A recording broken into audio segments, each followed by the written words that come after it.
People are still trying to get back to normal today in some of the hardest hit areas of Sandy, like New Jersey and New York. Military trucks will be set up today in some of those areas so people can vote. And right now, meteorologist Laura Velasquez joins us to talk about her trip there. Laura, what an experience. It didn't turn out the way that you set out for it to turn out. No, it definitely didn't. Well, the reason I had initially gone is the New York City Marathon was supposed to be held on Sunday. And this is something that a lot of people said, well, can't you just postpone it a couple of days and, maybe run it the next weekend? The thing about that is these races are actually planned years and years in advance. So I'd actually signed up for this in January and gotten accepted in April. Found out on Wednesday they were planning on holding the race, and then late Friday said, no, maybe we're not going to, too much damage around the area.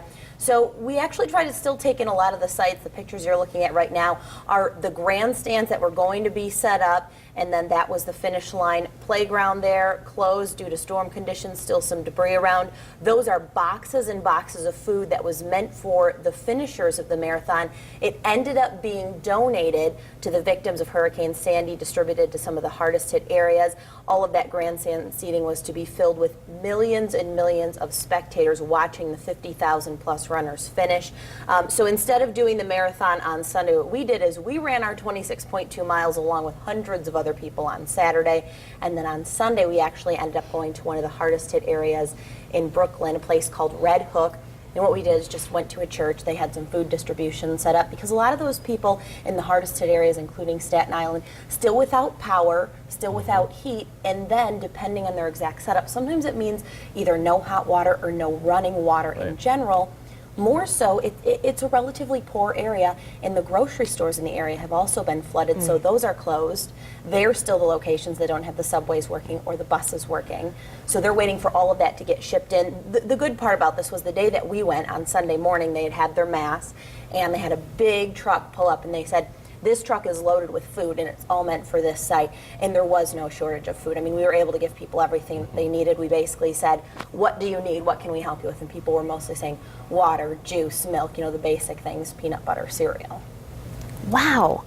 Yeah. And I know that you had a hotel reserved, and you were able to still get that hotel, but there was some controversy over that.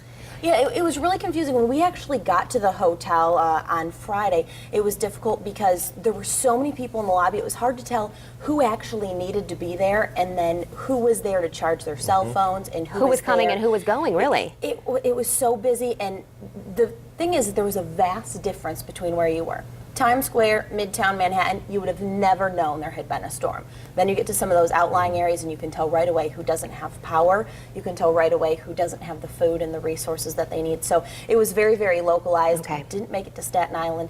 Information still slow coming in there. And unfortunately, just no safe way to get there and to get back. Even where we were in Brooklyn, it took us almost an hour and a half to get out of the place we were in because transportation is so difficult to find. Oh. Such a wild experience. We're glad you made it back safe. Glad you got to help out too. So it was a whirlwind 72 hours. yeah, I imagine so. Thank you for sharing. Yeah. Good luck next year, by the way, in the marathon.